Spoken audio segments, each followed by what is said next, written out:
Good morning, students. We just started learning a topic periodicity. Under periodicity, there are atomic radius, ionic radius, ionization energy, electron affinity, and electronegativity.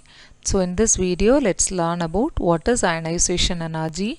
When you move from left to right in a periodic table, what will happen to ionization energy as well as top to down. Ionization energy. Ionization energy is defined as the minimum energy, or else in the name itself you have ionization. To convert an atom into ion, how much energy is required? That's called to be ionization energy. So it's defined as the minimum amount of energy required to remove. So minimum amount of energy needed to remove the most loosely, that's very important, the most loosely bound electron from the valence shell. Valence shell is nothing but the outermost shell in an atom. From the valence shell of the isolated neutral. Isolated means it should be in the atomic state like Cl, Br, I, or else Na, K, like that. Isolated, not Cl2, Br2. In separate, isolated, neutral, it should not have any charge, neutral gaseous atom, and especially that element should be in the gaseous state. Okay, gaseous atom in its ground state. In its ground state means in its normal state. When it gains some energy either from the visible light or from any source, it will go, the electron at the valence shell will go to the upper level, next shell. That state is called as the excited state. Now when the atom is in its ground state, how much energy is required to remove the electron from its outermost orbital? That is what called to be the ionization energy. The unit of ionization energy is kilojoule per mole or in electron volt.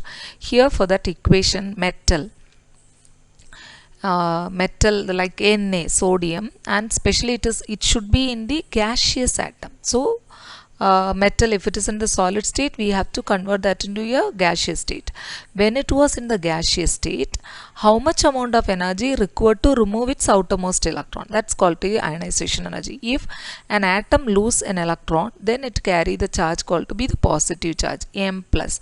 So metal converted into metal cation, plus it is losing one electron. So the energy required, energy needed, so the energy required is represented as IE1. That's nothing but the ionization energy. IE1, 1 denotes the first ionization energy. So look at this example. I have taken sodium atom. Sodium, 1s2, 2s2, 2p6 and 3s1, outermost electron, Kl M shell, the electron present at the M shell. To remove this electron, how much energy needed? That is called as the ionization energy. When you remove that electron, it converted into cation, positive charge, Na, 1s2, 2s2, 2p6. The third shell will be missing because that electron is removed out. So this is about the ionization energy. Next, about the successive ionization energy. So the successive ionization energy is nothing but the next to IE1, IE2, IE3. That is, IE1 is nothing but the first ionization energy, IE2 is second ionization energy, IE3 is third ionization energy. That's nothing but, for example, IE2, that is nothing but the minimum amount of energy required to remove an electron from an unipositive cation. The first ionization energy, when you remove the electron, it becomes cation. From the cation, if you wanted to remove furthermore one electron, then that is called to be the second ionization energy. So if it is a third ionization energy, instead of unipositive, you can make it as dipositive cation. So that is called as the third ionization energy, and so on. So this is in the equation format.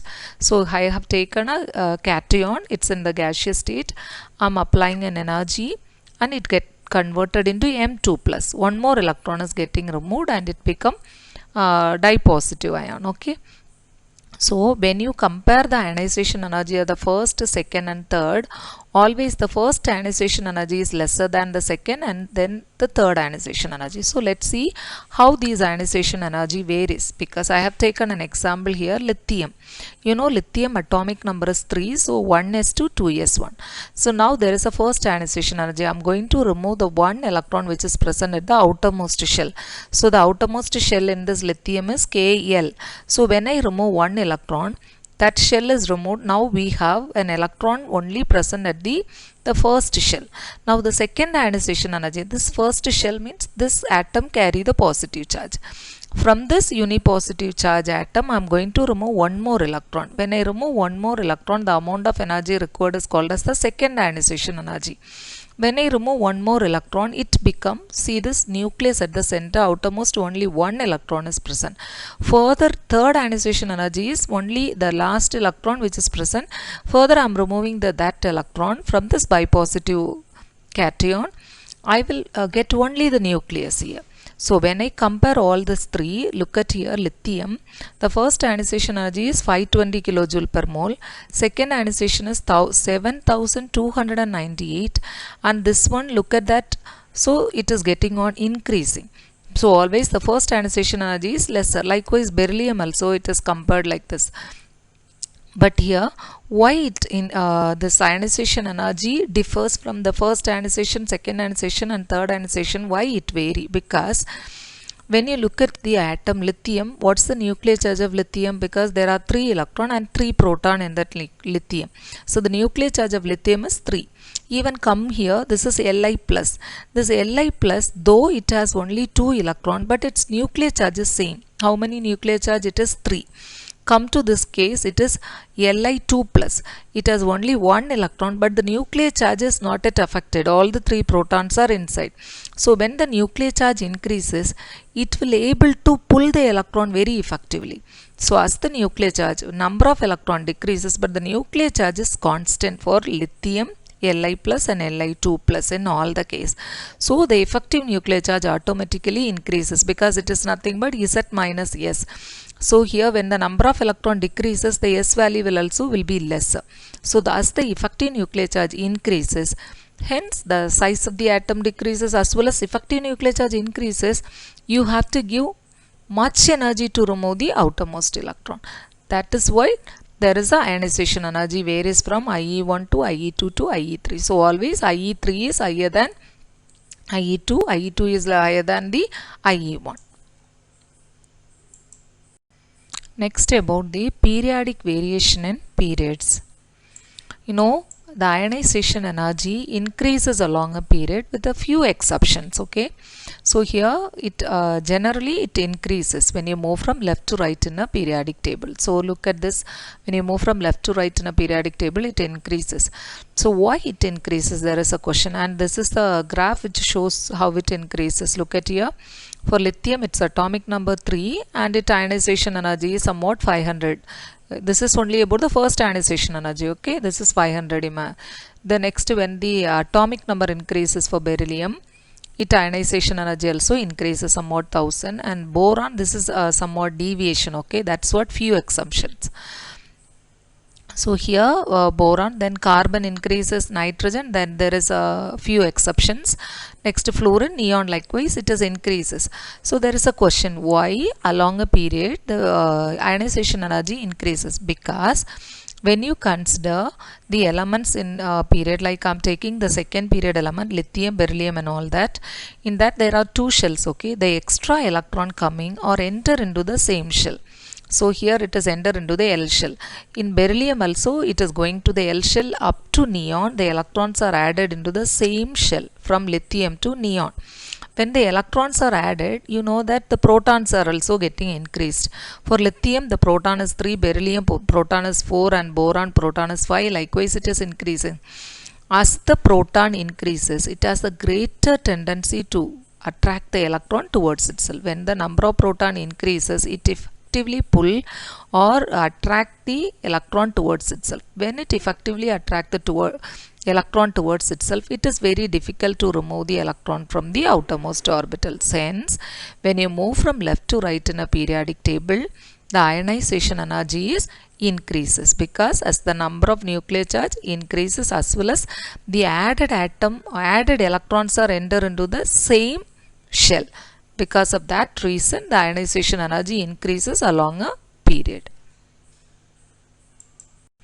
Already we have learned the statement that the ionization energy will increases when you move from left to right in a periodic table. But when we compare the ionization energy with the atomic number, we found there is a few exceptions. So why these few exceptions arises? That's the question, because when you move from left to right, it should steadily increases. But lithium to beryllium, the ionization energy increases, but beryllium to boron, there is some deviation, as well as from nitrogen to oxygen, there is some deviation. Actually, oxygen should have the higher ionization energy than nitrogen, but in this graph we could find out there is some deviation in boron and oxygen as compared to the previous element. So let's see why there is that deviation in that.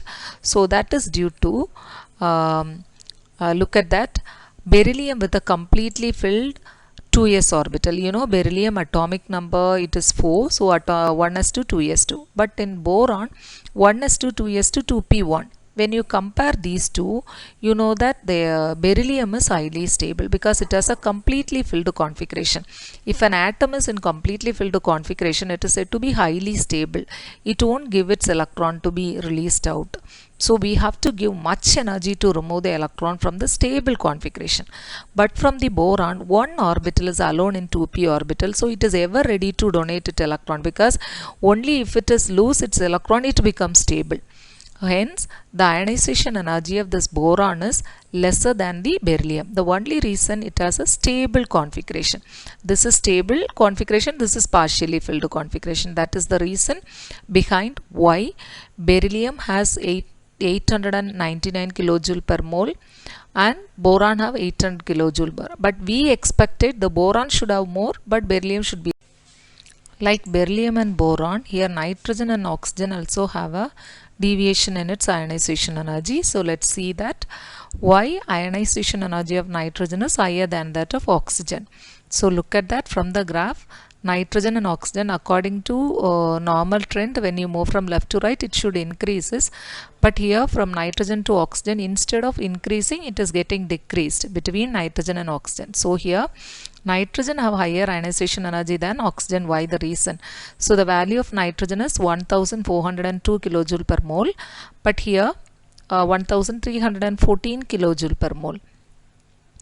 So this is having greater, this is lesser. This is due to, you can write the configuration, nitrogen 1s to 2s to 2p3 and oxygen 1s to 2s to 2p4. Consider 2p3, it is a half filled. You already studied in the previous lesson. Half filled and completely filled orbitals are more stable than the other one. So this is half filled. Hence, from this removing the electron is very difficult. So, but in the oxygen, when one electron is removed from this partially filled, it is going to be stable, like it can behave like a half filled stable orbital. So, it easily gives its electron outside. So, we need to give lesser energy in case of oxygen than the nitrogen. So, that is the reason. So, here removal of 2p electron from oxygen leads to stable half filled configuration. This makes comparatively easier to remove 2p orbital from oxygen than from nitrogen. Periodic variations in group. When we move from top to down in the periodic table, this ionization energy decreases. So let's see why this ionization energy decreases when you move from top to down. So let's consider these three elements, that lithium, sodium, potassium. Lithium belongs to second period, below that sodium, below that potassium. So here there are two shells. The electrons are at K as well as L shell. Outermost is L, but come here, this is K, L and M shell. The outermost, next is K, L, M and N shell.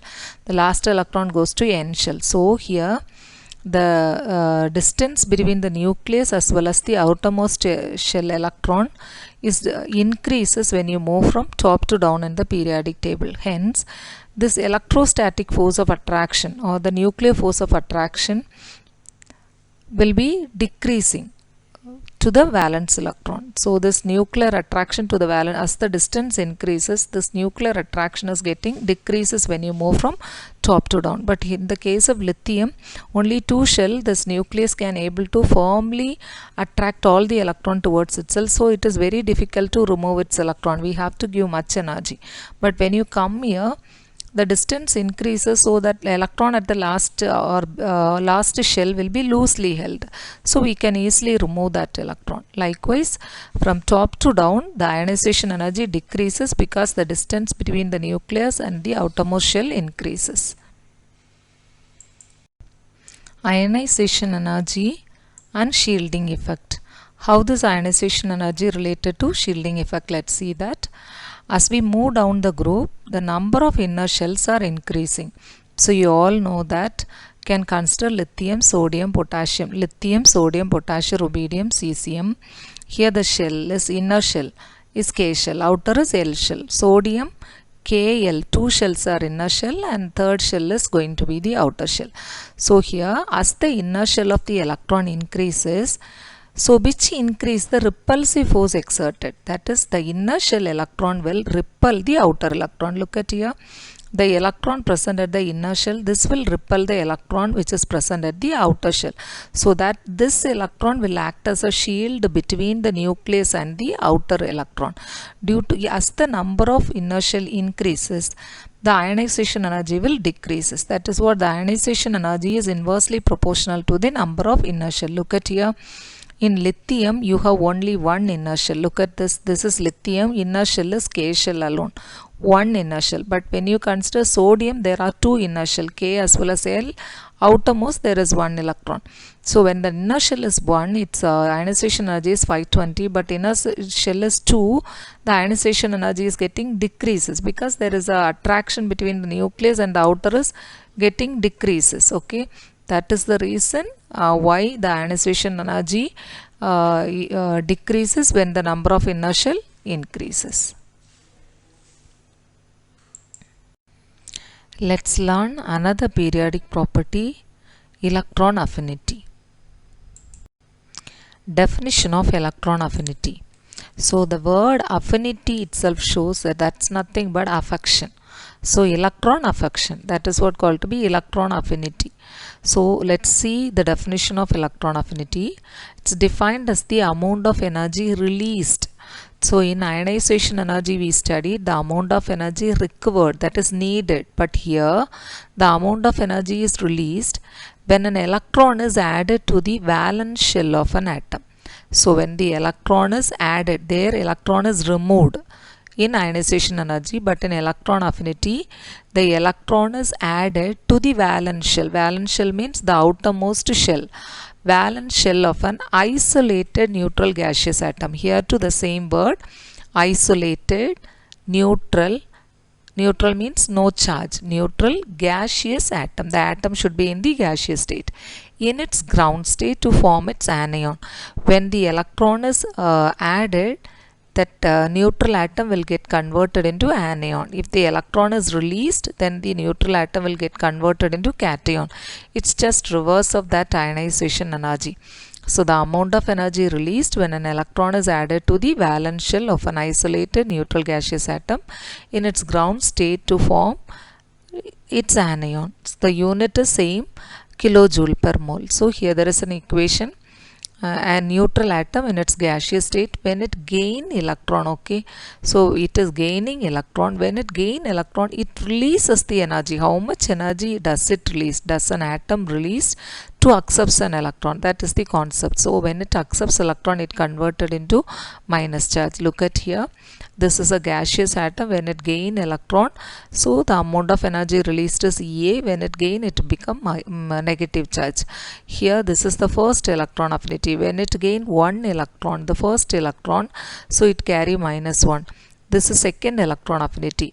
To this anion, when it gain one more electron, it become minus 2. So this is second electron affinity. Variation of electron affinity in a period. You know that when you move from left to right in a periodic table, that is along a period, the electron affinity will increases. So when we move from alkali metals, you know the first group elements are called as alkali metals. From alkali metals to halogen, because we are not at all considering about the noble gas, because noble gas already it has a stable configuration, so it's not going to gain any electron. So we are just neglecting the noble gas. Other than noble gas, up to halogen, that is 17th group, the electron affinity increases. Why it increases? Because due to the increase in nuclear charge. When we move from left to right side, one atomic number increases. As the atomic number increases means that is the proton, that is the nuclear charge also getting increased. When the nuclear charge increases, the size of the atom decreases. When the size of the atom decreases, it has a more tendency to attract the electron towards itself. Okay, so that is what called to be the electron affinity increases. So the electron affinity increases means the amount of energy released will be more.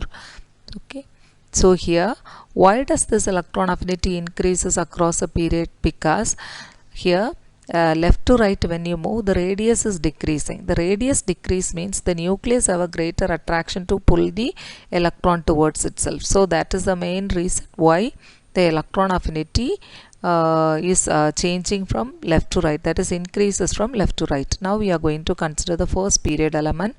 Second period element, that is nothing but lithium, beryllium, boron, carbon, nitrogen, oxygen, fluorine, neon. That is called to be this. Look at here nitrogen, oxygen and fluorine will come here. Instead they had represent oxygen, leave it. Then you can correct it. Okay. Then lithium, beryllium, it increases. That's what the statement given. But when you look at the graph, you can see there is some fluctuation. Lithium to beryllium, it should increase, but it is decreasing. The next boron, carbon, it increases. Nitrogen, again, it is decreasing. So these are the abnormalities we can found in this electron affinities that we will see in the next one. We have learned that when you move from left to right in a periodic table, the electron affinity increases. But from the graph we can find there is some abnormalities. That is, beryllium, when you find it electron affinity, it was almost equal to 0. Even for nitrogen, when you measure it, value is almost equal to the electron affinity value is almost equal to 0. So why beryllium and nitrogen have almost 0 electron affinity? You all know the reason behind it. Because the addition of extra electron will disturb their stable electronic configuration. Beryllium, you know, atomic number 4, 1s2, 2s2. So when you fill the electron, it has a completely filled configuration. If I add one more electron, so this stable configuration will be disturbed. That electron will go to the 2p orbital, which is partially filled. So likewise, the nitrogen also, you know, it's atomic number 7, 1s2, 2s2, 2p3. 2p3 means it all the electrons are partially filled. You know, partially filled and completely filled orbitals are more stable than the other orbital. So here half filled, not partially, it is half filled. So half filled orbital and completely filled orbitals are more stable than the partially filled. So here it is half filled. If one more electron come here, then there will be a repulsion, because these nitrogen don't want to gain another electron, because it wanted to maintain as a half filled stable configuration. So there will be a electron repulsion. Because of that only the electron affinity is said to be 0. That is, the nitrogen will not spare any energy to accept the electron. It wanted to remain as such. While we are speaking about the electron affinity, we were not even counting or accountable for this noble gases. We are not even considering that noble gases. That is because the noble gases have a 0 electron affinity. That means it will not have any tendency to accept the electron. So that is the why noble gases have a 0 electron affinity, because all the noble gases have a stable electronic configuration, as you all know this, and the addition of further electron is unfavorable and requires energy. So addition of one more electron into that helium, neon or the noble gases, it is somewhat like disturbing the configuration, because already it is unstable, not need of any electron, and it will not ready to leave its electron too. So in that case, if we add any electron into that, it become unfavorable, as well as it require energy. It will not release energy. You know that what is electron affinity? The amount of energy released when an atom accepts the electron, and to keep it in the valence orbit. But here, if it gains electron, it has to instead of releasing energy, we have to supply some additional energy. Okay, because of that reason, this noble gas have a 0 electron affinity. The next thing is, Why halogen have higher electron affinity? When you speak about this electron affinity of this element in the periodic table, we starts from alkali metal and we are going to the halogen, not about this noble gases, because the noble gases already have a stable configuration, so it will not gain any electron, hence its electron affinity is said to be 0. So we are just comparing up to alkali to the halogen. So out of that, halogen have higher electron affinity. Why this halogen have higher electron affinity? Because the electronic configuration, the general electronic configuration of halogen is said to be ns2np5. So it needed only one more electron to attain the noble gas configuration or stable configuration. Because of that, it will try to get the electron, or it will try to give much energy. It will release more energy to gain that one electron to attain the stable configuration of ns2np6. You can see that fluorine, chlorine, bromine and iodine. Here this graph denotes that when the atomic number increases from chlorine to iodine, this electron affinity is getting decreases. But the fluorine, and normally left to right it increases, top to down it decreases the electron affinity. So these three follows. But the fluorine, instead of it has a top energy, it has little lesser. That you will learn because of its atomic size. Fluorine, actually it is expected to have a high electron affinity, but it is lesser than the chlorine. That is because the size of fluorine is smaller than the chlorine. When the extra electron is coming to the fluorine at the valence orbital, all other electron present at the valence orbital will start a repelling, because there will not be sufficient space in the valence orbit to keep the extra electron. Because of that reason, electron repulsion, its fluorine electron affinity is lesser than the chlorine. This is the one abnormality of electron affinity in case of halogen family.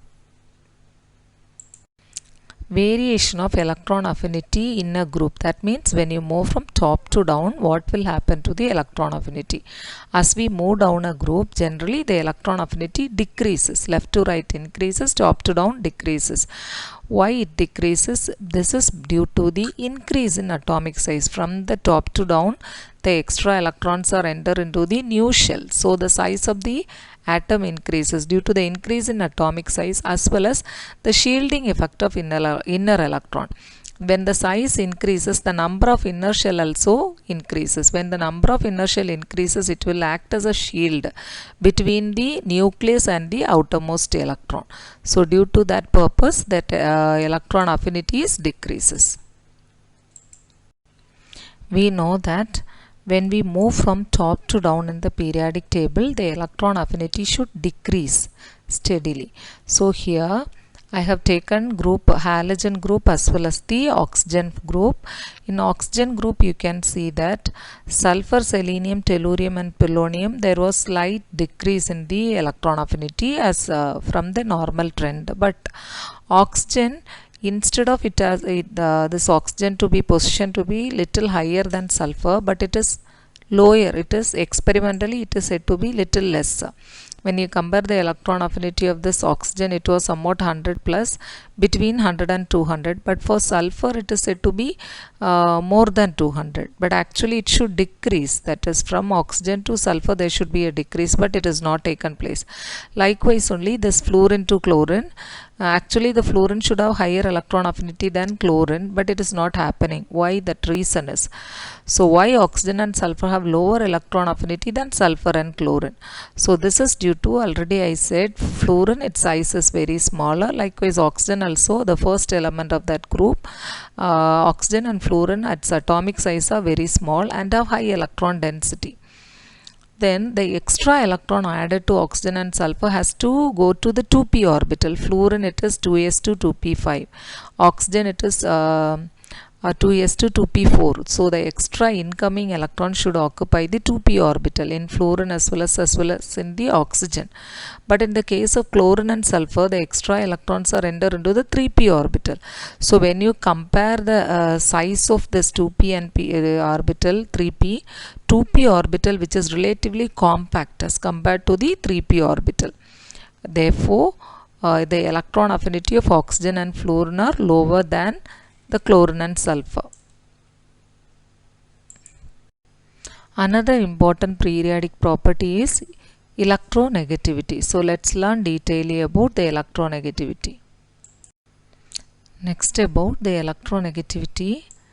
This electronegativity is defined as the relative means comparative, okay, relative tendency of an element present in a covalently bonded molecule. Covalently bonded means the bond is formed between any two atoms by sharing of electrons, okay. So covalently bonded molecule to attract the shared pair of electron towards itself. Now this H and F is formed, okay. This hydrogen have shared one electron and fluorine have shared another electron. Now it form a covalent bond called to be a single bond. After it form a single bond, out of these two, if any other element have a greater electronegativity, then that element will try to pull both the shared electron towards itself, okay, shared pair of electron, it will be attracting towards itself. Now look at here, hydrogen, its electron negativity is 2.1, fluorine is 4.0.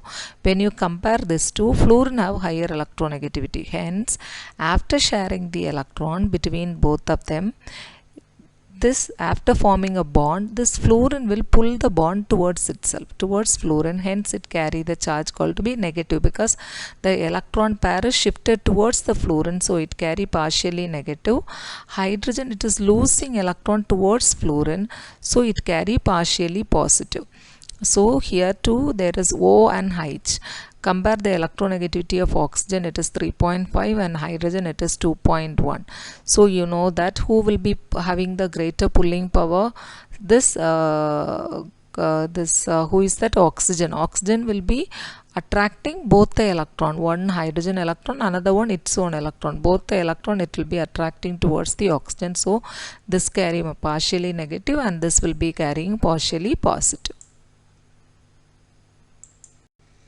Electronegativities of different elements can be calculated by a method called to be Pauling scale. According to that, the formula is Xa minus Xb. X denotes the electronegativity.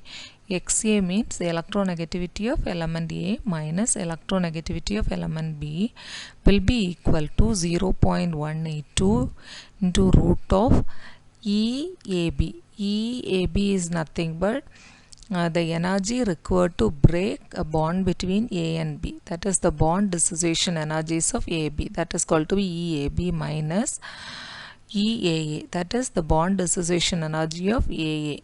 A to A and A are divided by how much energy required to break A bond A into bond dissociation energy of BB the whole half. Using this you can able to calculate the electronegativities of A and B. And here X of any, X is nothing but the electronegativity. So the electronegativity of any given element is not a constant. We cannot say that always the electronegativity values are constant. It is a relative. So which element it combines, with that its electronegativity value will differ. So value depend upon the element to which it is bonded. Then this electronegativity, studying this electronegativity will help us to predict the nature of the bond. The bond can be ionic bond, polar covalent bond and non-polar covalent bond. This is purely covalent, okay. So this is polar, partially positive and partially negative, and this is purely ionic, plus and minus. Here there is no charge, here it will have partial charge, here it will have complete charge. So we can find out, if you know the Xa and Xb of the combining element, we can able to calculate whether able to say that whether a particular molecule is ionic or polar covalent or non-polar covalent. Let's take an example of here hydrogen fluoride. They have sodium chloride they have taken. In sodium chloride, the electronegativity of chlorine as well as sodium is given. So electronegativity difference they are calculating, that is chlorine is 3.16. So chlorine is taken as Xa and sodium is taken as Xb 0.93. The difference is 2.23. If the electronegativity difference is greater than 2, then we can say that bond is purely ionic. So if the Xa minus Xb value is 2.0 and greater than 2.0, it's purely ionic. If it is lies between 0.5 to 2, it is polar covalent. If its value between 0 to 0.5, then we can say it's a purely covalent molecule. The electronegativity along a period. So it increases across a period from left to right. So here you know that reason is when you move from left to right in a periodic table, the atomic radius decreases. If the atomic radius decreases, means the distance between the nucleus and the outermost shell is said to be decreases. So when it decreases, the nucleus have a greater attraction towards all the electron within itself.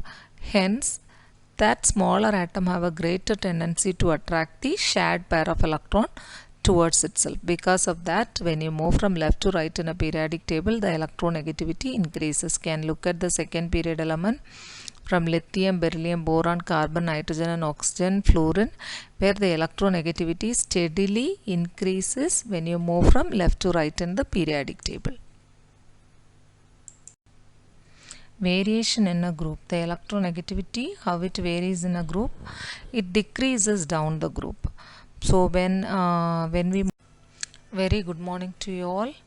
Today we are going to learn about oxidation state, anomalous properties of second period elements, diagonal relationship, chemical reactivity.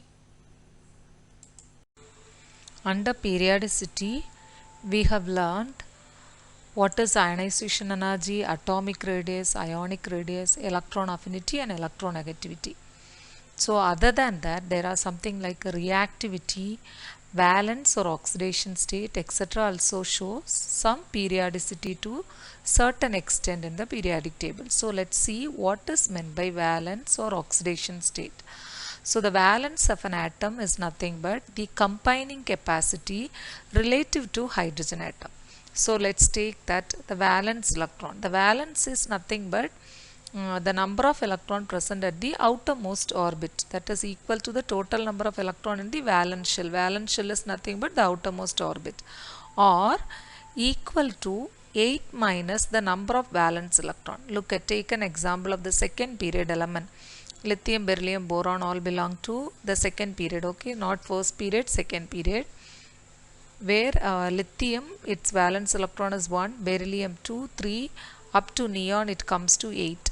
So the valence electron is said to be 8. Either it can be the electron present at the outermost orbit or 8 minus the valence electron. So noble gases have 8 electron, that is a stable, it will not be reacting, no combining property, so let it be 8, or 8 minus 8 it is 0. Fluorine, you come here, its valence electron is 7, but 8 minus 7 is 1. Oxygen, 8 minus 6 is 2. So 6 as well as 2 can be a valence for this oxygen. And valence or valency, then for nitrogen 5 and 8 minus 5 is 3. So the other also having the same valence electron as well as the that is the oxidation state. So it is related to the hydrogen atom. The combining capacity is related to hydrogen atom. Now look at here, lithium, its valence electron is 1. So it is combining with 1 hydrogen atom. Beryllium, its valence electron is 2, so it's combining with only 2 hydrogen atom. Boron, its valency is 3, it combining with the 3 hydrogen BH3. Carbon, it is 4, it's combining with methane CH4, 4 hydrogen. Nitrogen, its valency is 5 or it can be 3, so predominantly it will be acting as 3.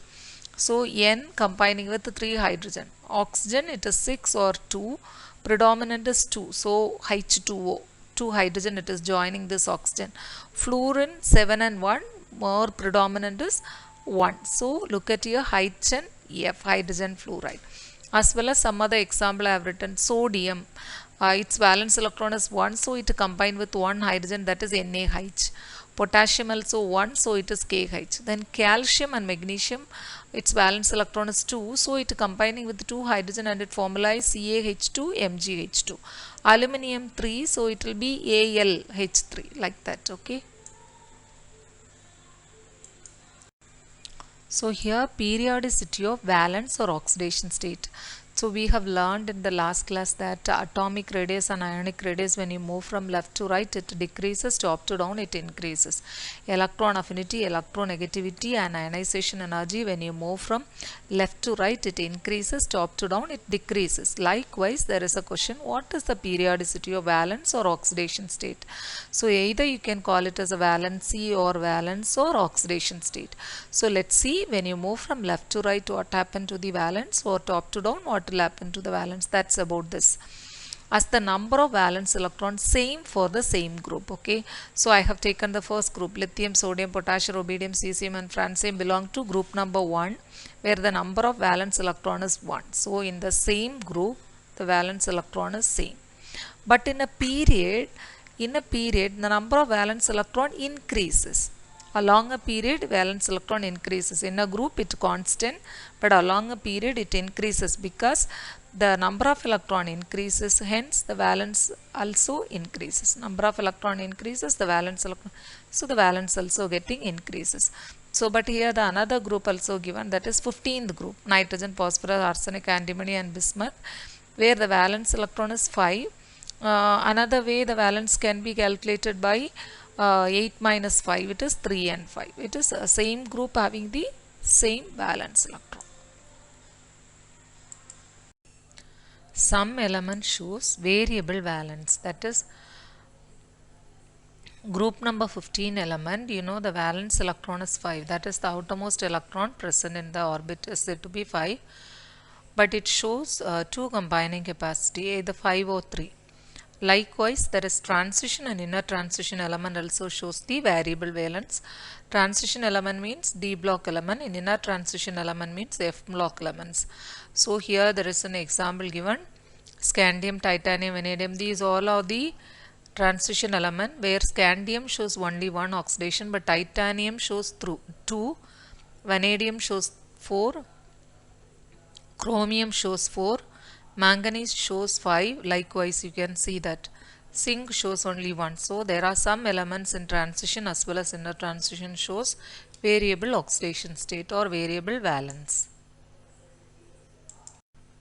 As we all know that elements of the similar group shows the similar physical and chemical properties, but here the elements present in the first element of each group having different property than the other members. So for that is called as the anomalous properties.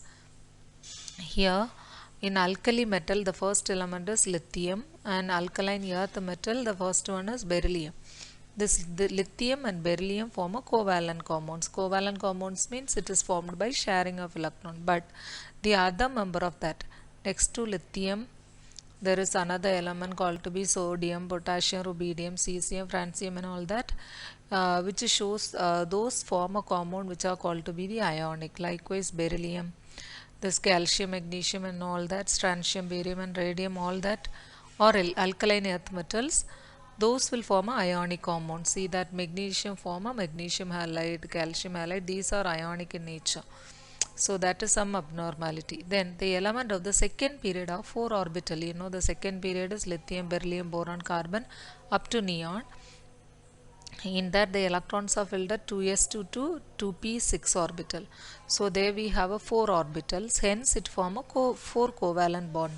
For example, boron form boron tetrafluoride, 4 covalent bond. But the subsequent period means the third period from sodium, magnesium, aluminum, silicon and all that, it has more orbital, it has 3s2 and 3p orbitals, but it forms have more valence shell as well as shows the higher valencies. Example AlF3 but AlF6, but we have learned that similar group members should show the similar properties, but here boron form boron tetrafluoride, so aluminum should also form aluminum tetrafluoride, but instead AlF4 minus, but instead aluminum is forming the hexafluoride, so that is the abnormality.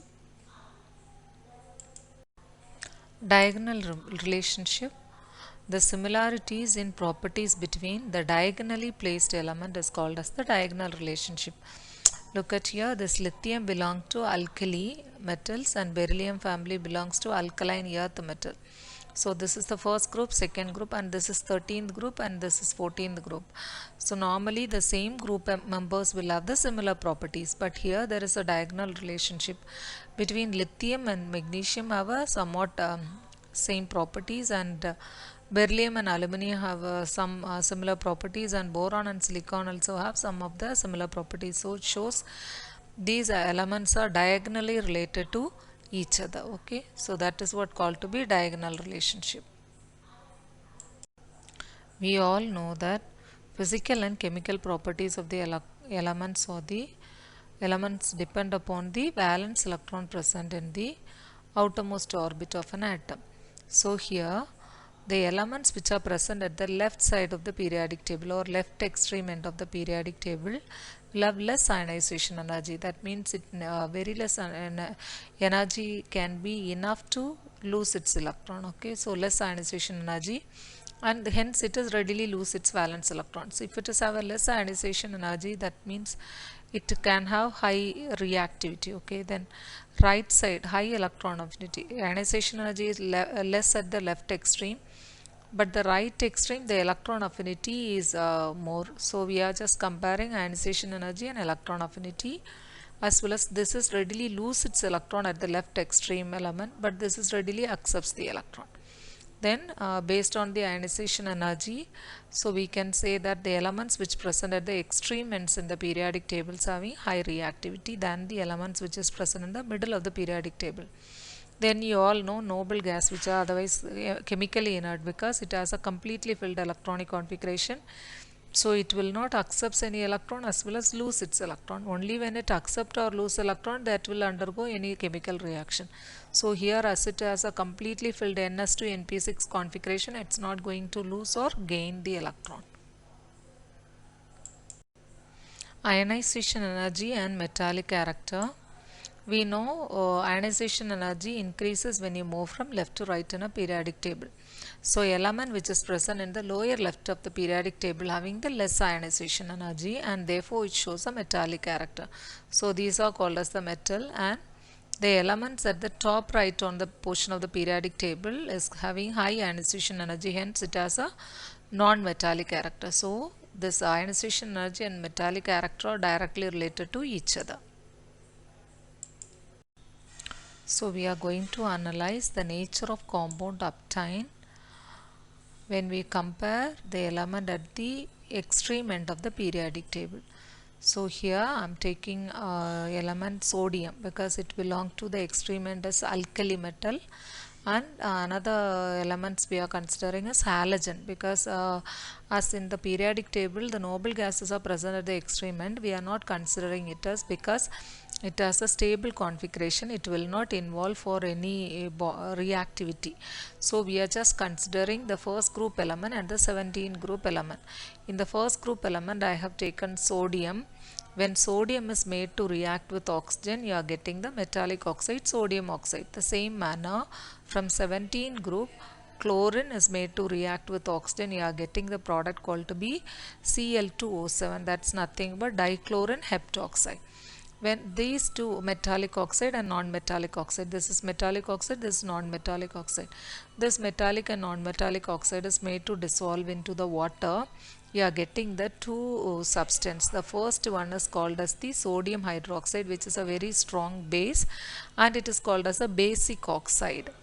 The next one, the sodium oxide, is called as basic oxide, and the Cl2O7 is called as the acidic oxide. When this acidic oxide is made to react with the water, you are getting an acid called to be perchloric acid. HClO4 is called as perchloric acid. This is a very strong acid. This is very strong base. So now you see that when metal element at the left extreme giving metallic oxide, that is basic oxide. The element at the right extreme giving the acidic oxide, that is non-metallic oxide. This basic oxide give you the base and the acidic oxide give you the acid. So this is giving the base and this is giving the acid. So the element present at the extreme ends of the periodic table behave differently. As we move down in the group, the ionization energy decreases. From top to down, the ionization energy decreases. Hence, the electropositive character of an element increases. So, as the electropositive character increases, its basic character will also increases when you move from top to down. So, let's consider the second group element, that is beryllium, magnesium, calcium, strontium, and barium, radium. Radium is radioactive element. Other than all the elements, let's compare. When these elements forms a hydroxides, that is beryllium, you know its oxidation number or the valence is +2. So it joined with OH, that is BeOH twice, MgOH twice, BaOH twice. So the basic character increases when you move from top to down. So the first about the beryllium hydroxide, it is amphoteric character. You know what is amphoteric? A substance which can behave like both like acid as well as a base. So that is called as an amphoteric substance. Second one, from beryllium to magnesium, when you come down, its basic character increases, little basic in nature, dominant basic character. The next, when you come to barium hydroxide, it is strongly basic. Okay, so the basic character increases. So let's see how this beryllium hydroxide behaves like an amphoteric. So when beryllium hydroxide treated with acid, you are getting beryllium chloride. So it reacts with acid as well as with a base.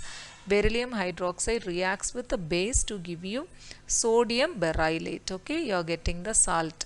So this is amphoteric, so it reacts with both acid as well as the base. But if it is a basic in character, that will react only with the acid. Okay. Thank you, students.